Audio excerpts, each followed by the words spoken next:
put in some kind of legislation to uh, start the process to changing it for us as black people, you know. And I just don't know what as black men we can do, because it seems like whether we go outside, we run, we're anywhere, we are targets. And um, I know I've dealt with, you know, being racially profiled. I'm sure you guys have, and it's just a sickening feeling.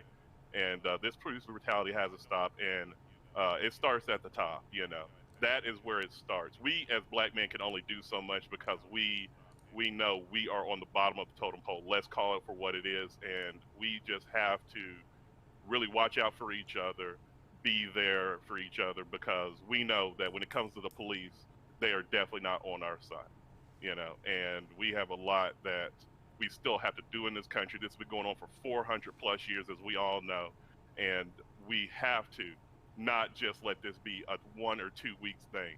This has to be a long-term movement until there really is justice served for George Floyd, Breonna Taylor. We know Tatiana here locally, both of them, John. It's a lot of names, you know, Trayvon Martin. There's so many things Hmm. that we have to remember, that this has been going on. This is nothing new for none of us. And I just hope that this is start towards real change and just real improvements in America. And I am just glad that the whole world is behind us, because we Yeah. definitely need it. Yeah. Yeah. I just want to say, R.I.P. George Floyd and everybody, before him, all the names you mentioned, and ones that, we didn't mention. Got a chance to watch the memorial, and it was real good. It was real good. Uh, they put a light on the situation. Just you know, giving out information about what's going on. If you didn't get a chance to check it out, I definitely would recommend going back and watching it. But yeah, I think our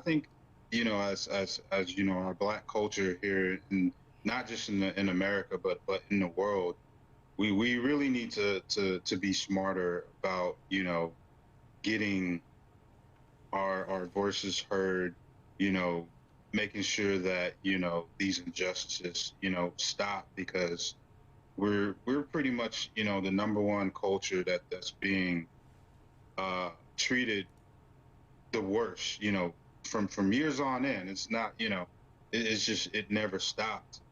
And I think we need to become smarter, stronger, and more strategic in battling this injustice, racism.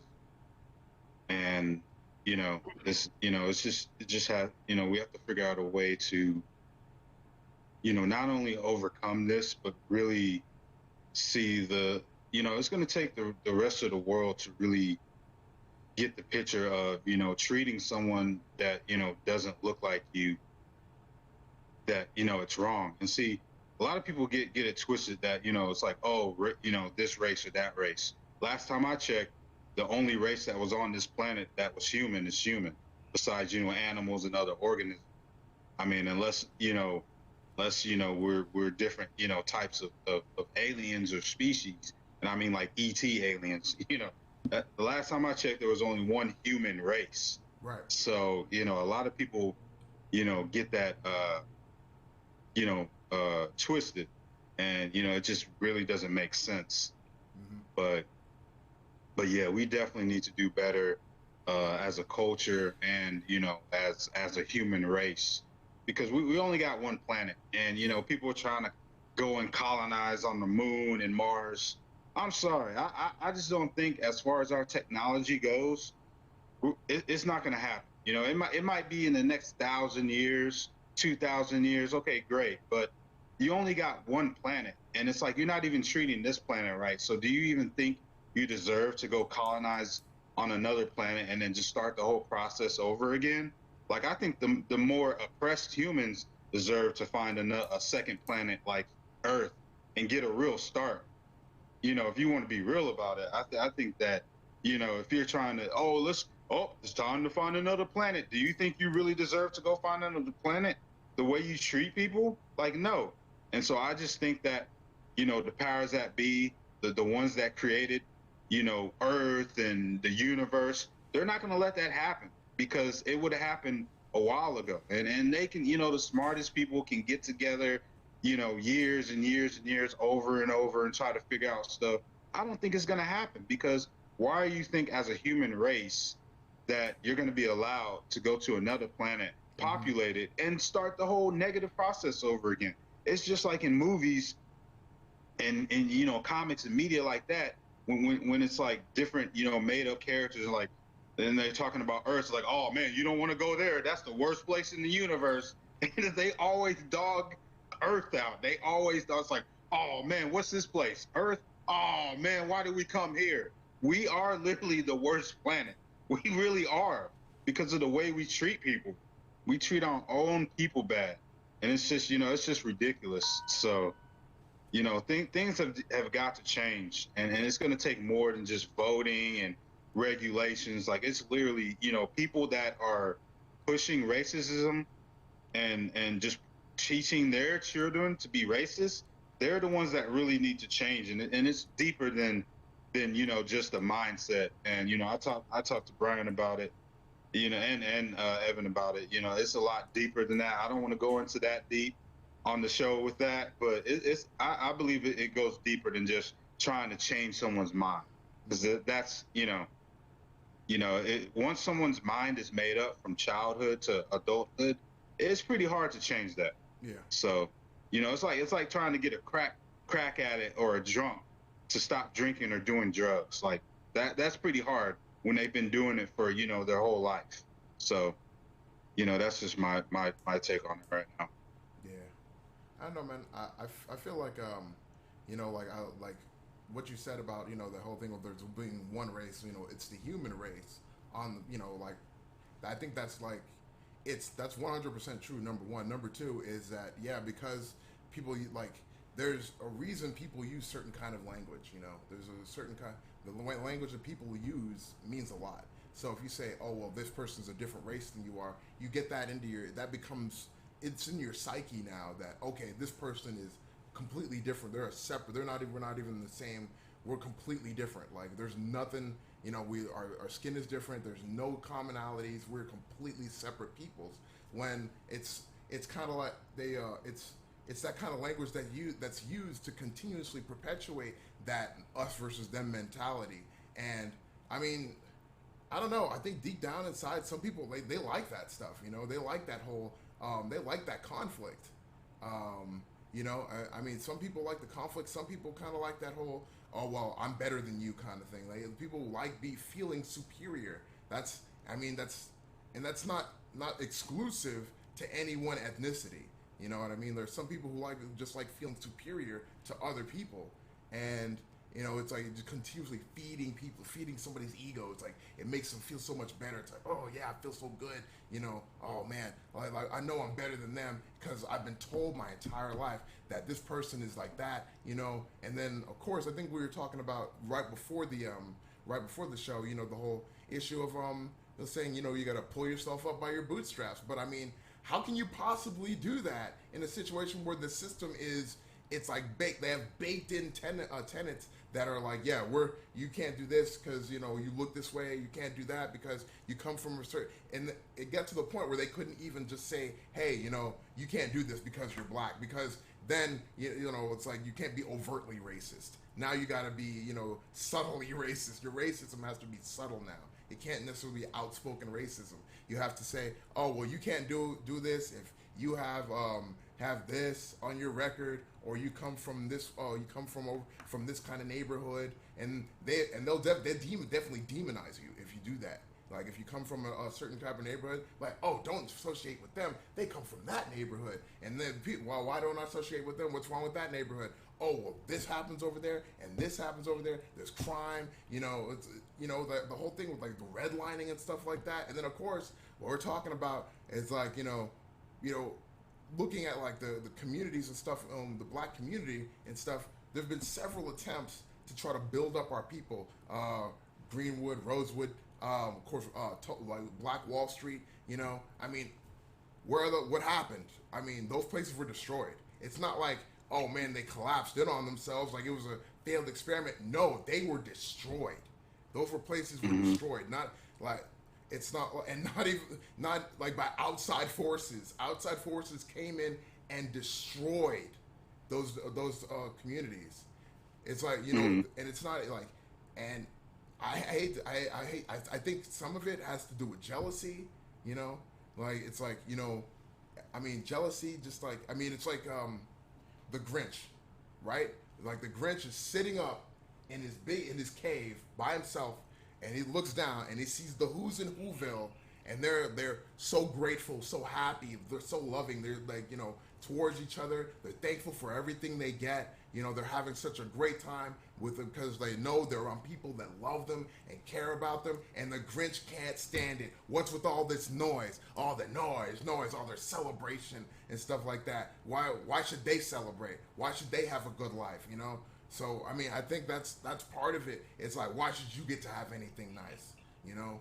So I Mm-hmm. mean, that's how I feel about it. It's like you come down, and you destroy the root of your problem, which is they're making too much noise about being happy. But you know what? The thing is that the story doesn't end there, because I can't remember the exact instance it was, but I think a Red Cross worker, like they saw, like I think I'm not sure which town it was because there's so many, but one particular instance Mm-hmm. when like we had like a community of black people, their town was destroyed and they're all living in tents, and like I think it was, I can't remember if it was like 4th of July or Christmas, but they basically did the exact same thing the Who's did in Whoville. They all came out, they all rounded up, they held hands, and they all started singing. So that's one of the other things about black. You can't keep us down.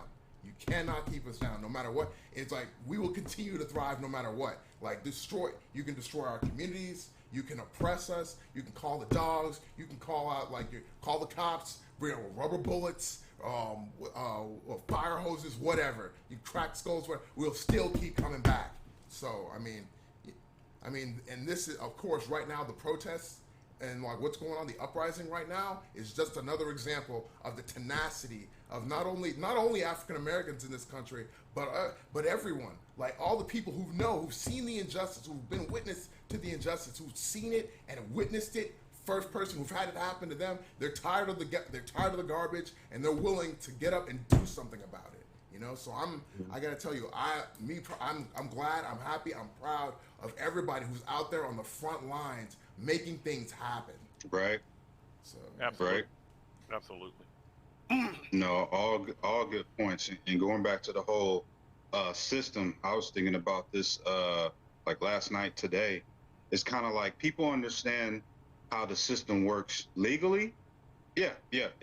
The way it's written on paper. That's how it's supposed to work. But a lot of people don't understand how it really works. And you know, they can have rules, laws, and regulations, but just because those were written, the people in power, they don't necessarily have to follow that stuff. And mm-hmm. you see, stuff come to light, and people bring truth to, bad judges or mayors or governors. Our political system. You think those people are just all angels, and they just go to church every day and pray for people and just do the right thing on a daily basis. Like they put that stuff out in movies, books, news outlets, media outlets of all the corrupt, you know, political, governmental, agencies around the world. And I'm not saying all of them are bad, but the majority of them, is based off of, evil people.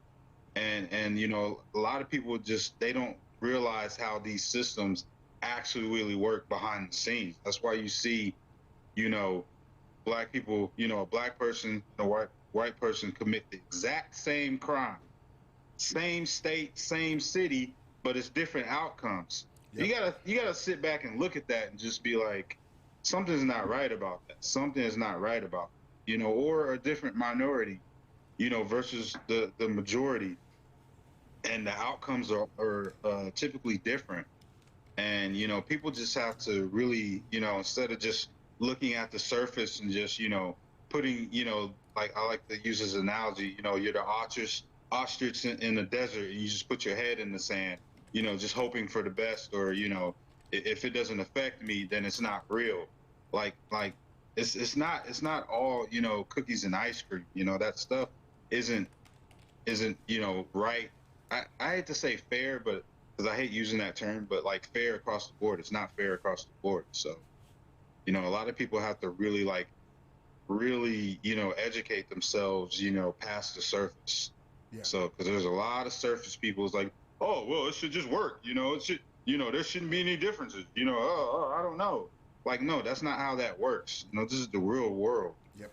But so Yeah, you're right, Chris. It is. It definitely has to be more than on the surface. And another thing is, I'm tired of hearing the word systematic so much without actual explanation from the people who say it so much.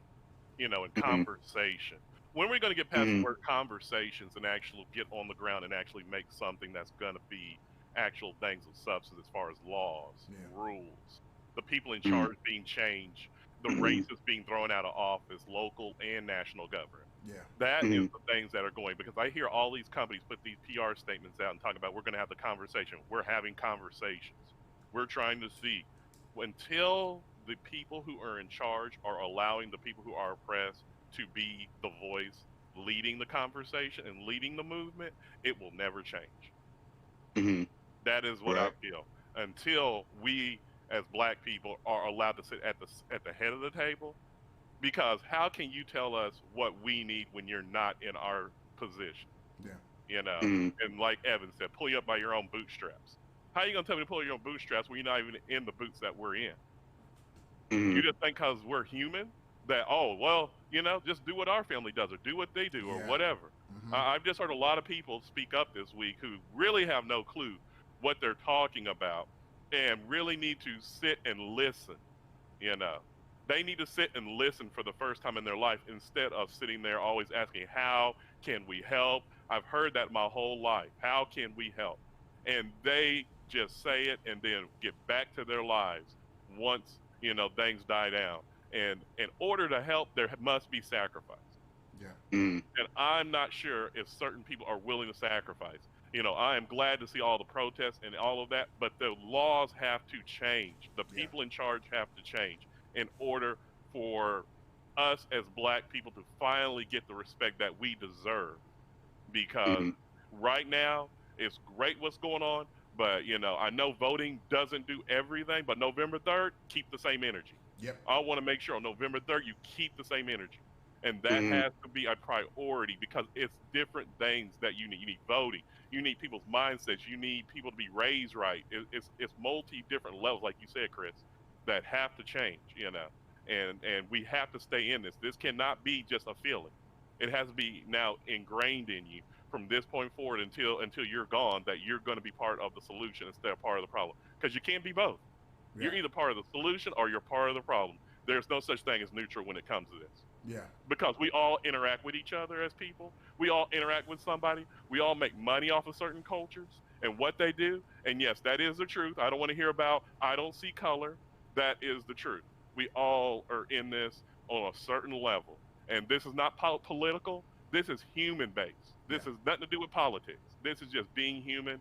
And we as people, we have to stop putting our head in the sand, like Chris said, and actually get out here and do it. I don't care if you're a gamer. I don't care if you're not a gamer. This affects us all. And the people who sit on the sidelines, it's going to come back around on you. I guarantee it. mm-hmm, Yeah. right. Yeah. It's funny. We have one of our chatters in chat that said like that's what I think a lot of people don't understand. Just because it doesn't directly affect them doesn't mean it doesn't affect them in ways they don't realize. Mm-hmm. You Yep, Oh, that's yeah. so true. know? That's so true. Yeah, And because I want to make a point about a lot of people sit here and say it's not political, but those same people didn't keep the same energy when COVID happened and places were closed because thousands of people were dying. They sure didn't keep the same energy. They were protesting. I saw people out here with actual petitions. They wanted to send to Austin to the state capitol to open arcades. Yeah, I'm calling you out. You did not say anything about the Black Lives Matter movement. You know Yeah. that is the truth. But you're worried about an arcade, but you're not worried about systematic oppression when you're making money off of those same people. Think about that for a second. Yeah. You know mm, that is to me doesn't click. Yeah. We're mm, talking about a place versus actual people's lives. Yeah. yeah, You know, But you're okay taking the money from those people who are being systematically and having police brutality done to them. You're fine with taking their money. Hmm. Right. Yeah. Yeah, and yeah, going back to people just having, like you said, just conversation. Both of you guys, just, taking action. And I think it's going to take more than just people voting, and that's a part of it. Don't get me wrong, but it shouldn't. I said this before. It shouldn't take laws and register, and different regulations to stop an evil treatment of a culture. Yeah. Because it had to be written in the law, or a memo. Then it's not genuine. It's not genuine. And it's gotten so bad where, yeah, that stuff is now required. Yeah. Definitely, I definitely want it now because things are getting so bad. Yeah. And just going back to the different, the police force, like they need to start all over. Like Yeah. they need to start from the Absolutely. ground zero, because I'm Absolutely. sorry, the wrong people are police officers, and whoever's giving them the orders of how they do their training, that those people need to go away. Those are people who need to go away. It's almost like they're not human. It's like they're terminators, or they're uh they're like robots. They're like RoboCop. They have no feelings. But they have families though. That's what I don't understand. It's like they most of these police officers can't have families. There's no way. There's no way. And you're treating your community that way. Yeah. But it's because they don't care. And I'm not saying all of them, because people are like, oh, all of them aren't bad. Yeah, that's Oh, right. they start to say All that. of them, yeah, all of them aren't bad, but the majority. And see, here's the thing: they always say, oh, it's a few bad apples. No, it's the other way around. It's a few good apples among a bunch of bad apples. That's how it is. It's not, oh, a few bad apples. Because if it was a few bad apples, we wouldn't be talking about this right now. Yeah. Straight up. So, I'm sick of that conversation. Like, oh, it's just a few bad apples. Nah, it's the other way around. Sorry. So, because they support each other. When someone does something wrong, they're not stepping up. They're doing it now. You see a few of them stepping up now, but back in the day, no, they were supporting their own, and it's just ridiculous. Yeah. So, their whole the whole idea behind police in our country, they need to start all over, Yeah. because their history is based off of racism. I'm sorry, it is. It's based off of racism. So you need to start all over, because their history is bad. So they need to go, they need to go back to the drawing board. I'm sorry. That's the only way that's going to start to change. Is go all the way back to the drawing board.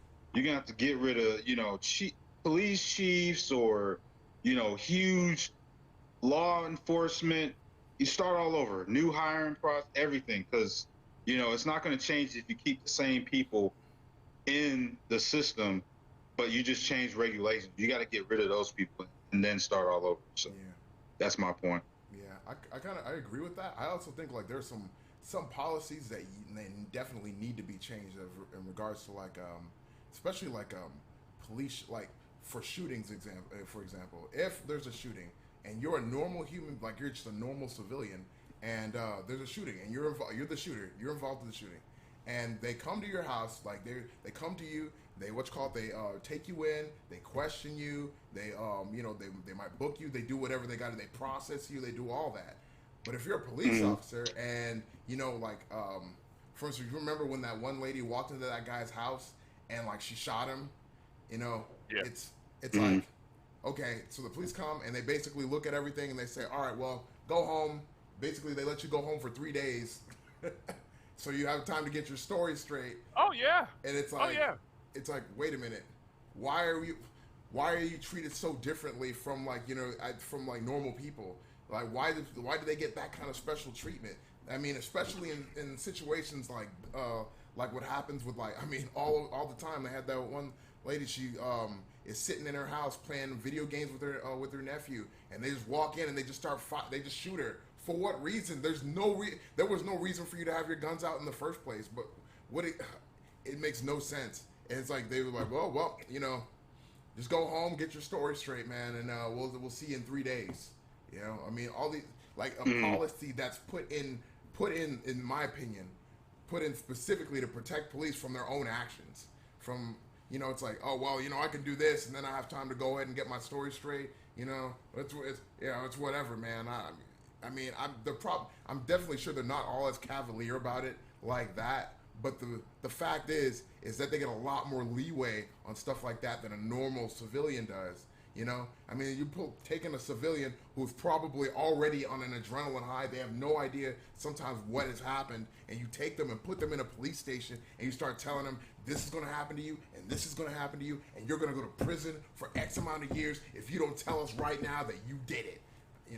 Like you guys remember the whole thing with like the kids in fucking Central Park, the people put in jail for like most of their lives. Yeah.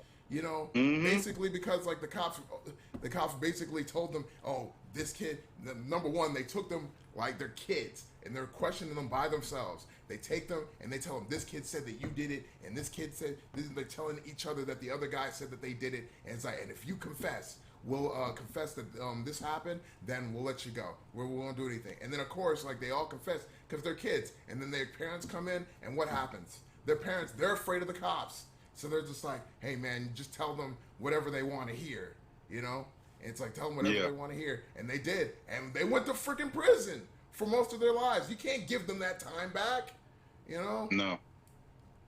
And that's another thing, man. I don't mean to get too political, man, but I don't know how anybody could vote for Donald Trump knowing the kind of stuff that he did at that time.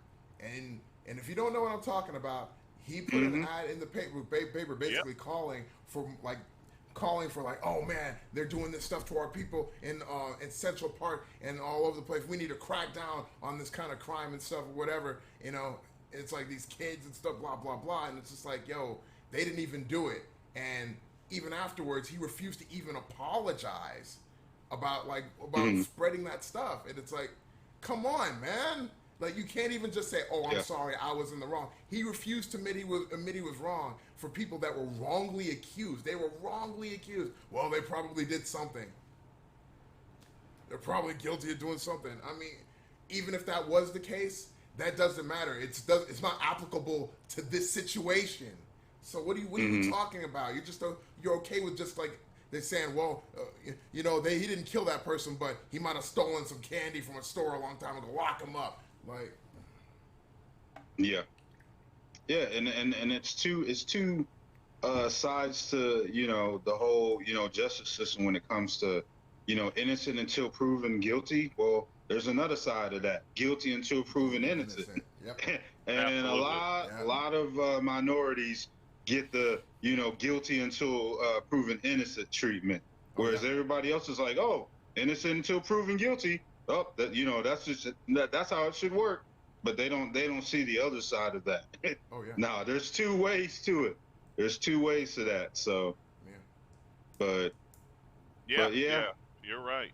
Like racial profiling and stuff like that. That's still a thing. People thought, oh well, that's still going on. I got stopped when I was in Philadelphia because I fit a description. I had just gotten a haircut. I was like, man, I was feeling fresh. I was like, oh man, look at me, bro. I can't wait to go back home and take some pictures and put it up on for on dating websites or whatever. I was like, Tinder, here I come. So I'm walking back and I see a police. You ever see a police car driving, and you just know, oh man, oh man, here it goes. I've been there. Yeah. I was like, I'm like walking. I'm like, I just got a feeling. So the cop gets out of the car. He's like, come here, man. I'm like, oh man, come on, dude. I'm like, yeah, well, what seems to be the problem, officer? And it's like, yeah, we had somebody get robbed over here, and you fit the description. So they had like another police car drive in, and like three other cops got out, and they made me put my hands on the car, and they're like, I have my hands up. I was like, all right, man. And they're like, you don't need to put your hands up, and I'm like, yeah, I think I do actually. So don't grab for nothing. I think I do. So I'm like, they're like, oh, well, where's it? Like, I got my wallet on me. You can check my wallet, man. Like, it's right there. I'm not gonna reach for it. You're gonna have to get it for me. I don't Yep. want. Yep. I'm not. Yep. No, no, Yep. Don't reach nope. for nothing. They think you're Yosemite Sam. Yeah, Mm-hmm. I'm Yeah, not because doing it. wallets look like guns. So Yeah. Oh, hey, absolutely, Yeah, absolutely. wallet. They hey. suspicious. They look suspiciously like guns for some reason. No, that they Mm-hmm. are crystally clear mirror images of each other. Yeah, I know, right? Yeah. So But yeah, mm, yeah, so like I mean, I'm like, and then they had another car come and like be like, oh, is and have me stand out in the middle of the street and have these guys like look at the screen and look up and be like, is that the guy? Nah, it's wow. not the guy. I'm just like, Oh man. Wow. Yeah. Yeah. I don't know what kind of training. Uh, like, well, going back to the whole, racial profiling and getting the wrong guy. I don't know if you guys saw it. I think you guys might have seen the video where they run up on this black guy and they're like, oh yeah, you fit the description, and they arrest him, and then all of a sudden they find out he's an undercover FBI agent. oh Incredible. man. Boy, he read them Yeah. their rights. Yeah. Done. Cause I heard he got their badges or something like that. I don't know, but wow, you racially profiled a black guy who is an FBI agent. Like that That says it all. motivates me, man. Yeah. That motivates me. But yeah, but going back to the whole, like, they're trained, like when they show up with guns out, like I don't know what it is, the difference between law enforcement and military, like, because I'm a veteran, not a lot of people know, and I don't really boast about it all the time unless it's warranted, and it's usually a negative reason why I have to, or just a normal conversation. But Yeah. we were trained, we couldn't shoot the enemy first. Like, the enemy would have to shoot first before we turn fire. And, that's just rules of engagement. Whereas, police officers, they're guns drawn first. And it's just like, are they trained in fear? Because we were literally trained to have like no fear. So it's like their training is like the total opposite. And I think that's a place where they really need to change, is their training. Because if you're trained in fear, why are you a police officer? Yeah. Like, why? Yeah. Why? Yeah. And they have way too much power. I'm sorry. They have way too much power. You get somebody, who's bullied, bullied in school, or, got some secret mental issues or anger problems, and you give them a badge and a gun, of course they're going to wrongfully, hurt somebody or kill somebody. Like, Yeah. you're hiring, you want to talk, and in social media, like, oh, those thugs rioting. You're hiring thugs. Sorry, you're hiring thugs in Yep. your police departments. Yeah. Like, you're the biggest gang. You're one of the biggest gangs in America. Is the police force. You've seen and heard. Like, New York officers and police officers in California back in the day. Yeah. We're a gang. They called themselves a gang back in the day. So it's just like, come on. Like, this is ridiculous. And people. I just don't get how they're trained to have fear, but they're using power to intimidate people, but you're scared. It's like, oh, and every time there's an incident, oh, I feared for my life. Oh, Really, dude? man, that You feared line. for Yeah. your life? That's a go-to. Then why are you a police officer? You fear for your life. Like, I have more respect for, firefighters have more courage than you. Like, and they deal with, situations that are above their power, but they put their life on the line to try to save people in those horrible situations. But you fear for your life. Why are you a police officer? Like, get out of here. So that's my take on that. Yeah, man. Fire can't be negotiated with. Like, you don't even bother like sit there like to be like try to like talk the situation down. I mean, you have that power. You can do that. But instead, it's like, oh yeah, I don't know, man. They might shoot me, so yeah, I better get them first. Like, come on, man. Right. Yeah, you're right about that. It's like, I'm afraid I might get hurt, so I can't take that risk. Sorry. Right. Exactly. Like, I'll never understand that. Because I'm thinking, they're on the same page as well, not really thinking they're on the same page as military, but it's like, oh, okay, back then, when I was in, I was like, okay, they probably have similar training, but nah, you're trained in fear, and we're trained to not have fear. So, yeah, you guys need to start all over, like scratch. Sorry, you Yeah. can change all the rules and regulations all you want to. No, uh, police, around the world in different cities and states, they need to start all over from scratch. So yeah, yeah. Totally agree with that one.